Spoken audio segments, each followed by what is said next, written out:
you're in your 30s, 40s, or even 50s and feeling behind in your savings, you're not alone. But here's the part that might surprise you. According to financial experts, by age 30, you should already have 1 full year's of salary saved. Yet most Americans don't even have $1,000 in the bank. That gap between where we should be and where we actually are is a growing concern. And it's leaving a lot of people feeling anxious about their future. That's why in this video, I'm breaking down exactly how much you should have saved by each age based on expert guidelines from Fidelity, Schwab, and others. Now I know this might be uncomfortable to hear, but it could be the wake-up call that changes everything for you. And here's the good news, it's not too late. So whether you're just getting started or you're trying to catch up, I'll also walk you through what steps to take if you're falling behind. So stick with me. This could be one of the most important money conversations that you hear all year. Hi, I'm Greg Hardy and welcome back to the channel, and I really appreciate you being here.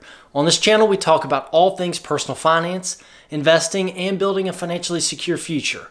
So if you're serious about taking control of your finances, learning something new every week, make sure to like this video and subscribe. One click really helps grow this community and gets this knowledge out to others who need it. Thank you. Let's start with the brutal truth. According to Bankrate, more than 1 in 5 Americans have no savings at all. Not a single dollar set aside for emergencies, retirement, or the unexpected.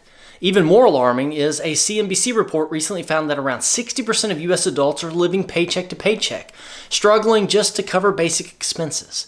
That means most people are only one job loss or emergency away from serious financial stress. And yet financial experts like those at Fidelity, Charles Schwab, and even the Federal Reserve have laid out clear guidelines for how much you should have saved by certain ages. These benchmarks aren't just for high earners or financial gurus. They're meant to help everyday people track their progress and avoid waking up one day realizing retirement is around the corner and they're completely unprepared. The problem is that most people either haven't heard these numbers or feel so far behind that they just avoid the topic altogether. And I get it. It can feel pretty overwhelming. But pretending the problem doesn't exist is not going to fix it. Facing it head on and knowing where you stand is the first step to taking back control of your money.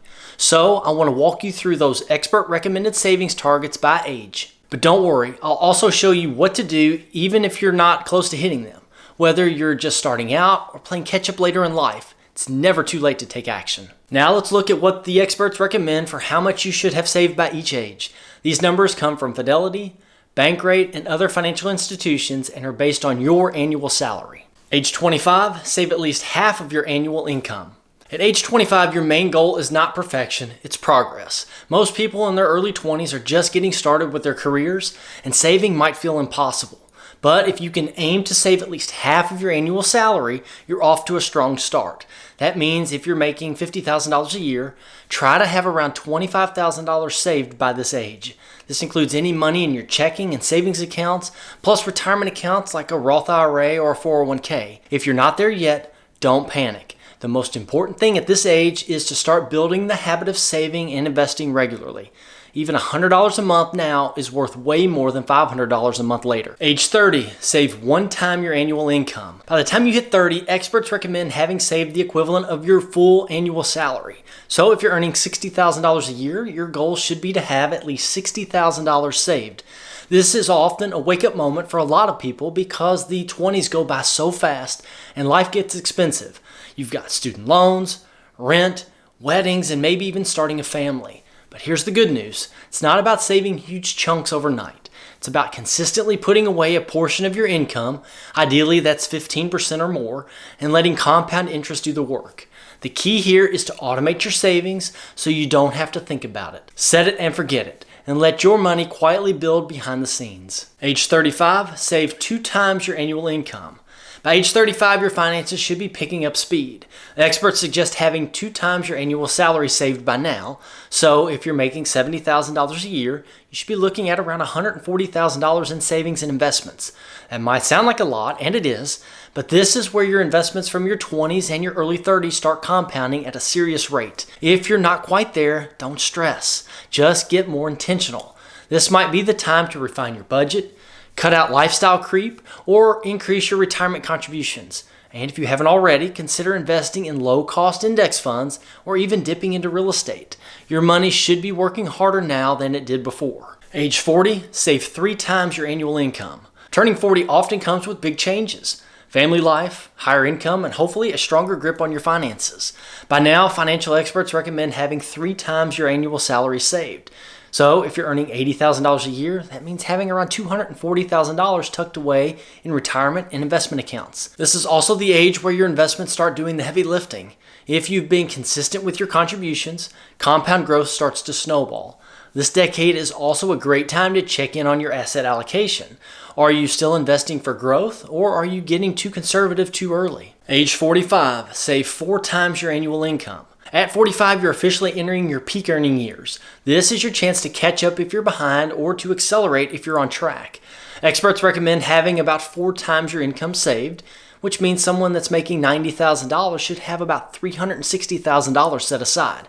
If you're behind, this is a powerful decade to boost your savings rate, especially if your expenses are lower or your kids are getting older. Age 50, save 6 times your annual income. At 50, retirement is no longer an abstract idea. It's something you can see coming. Financial planners say that you should have around 6 times your salary saved.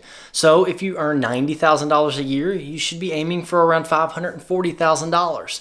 This is where catch-up mode becomes real.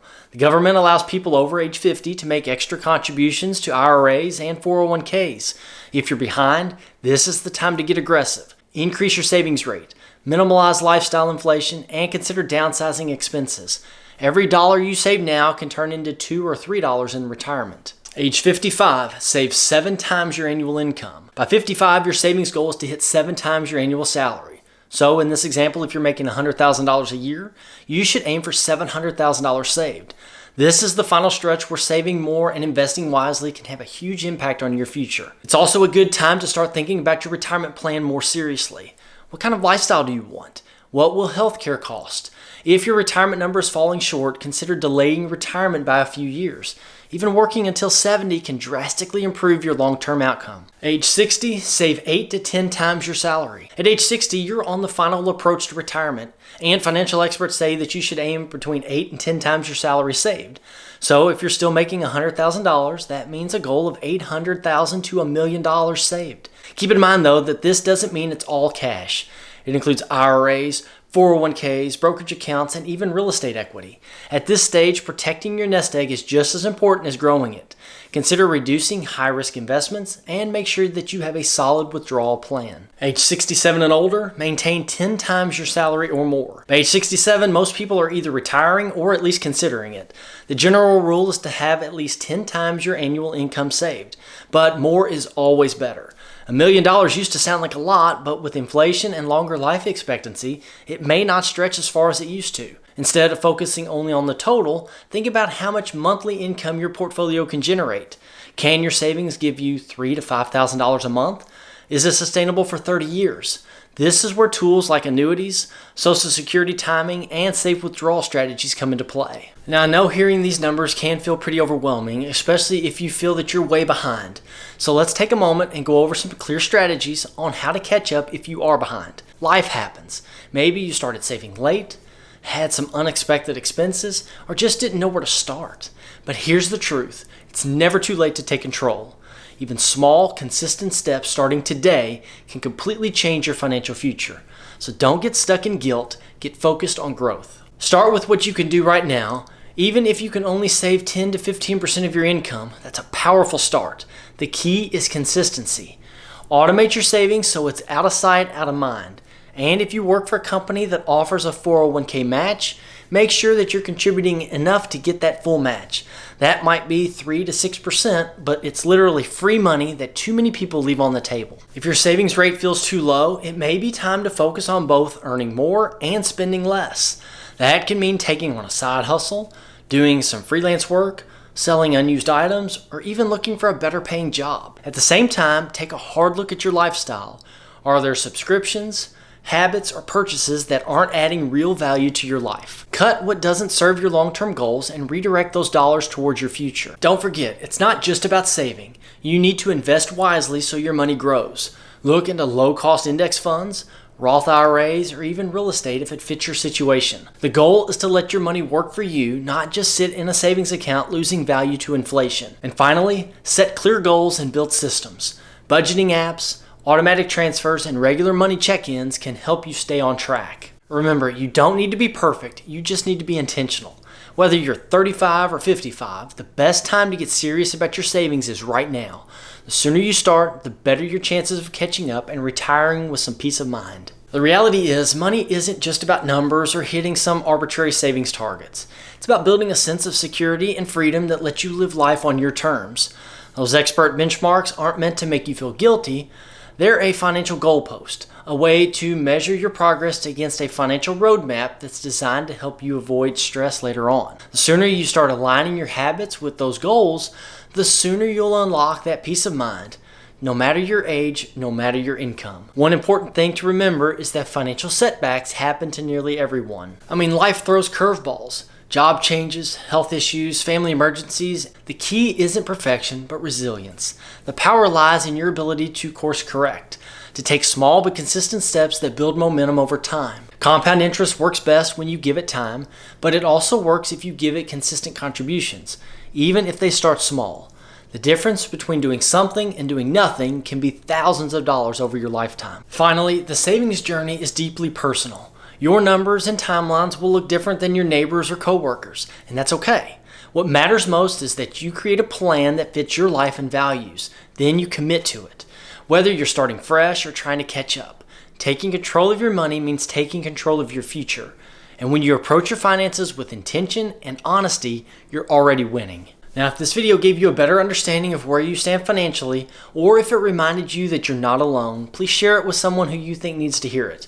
And if you're ready to take control of your money, check out this next video here and hit that subscribe button. Thank you so much for watching. I'll see you in the next one.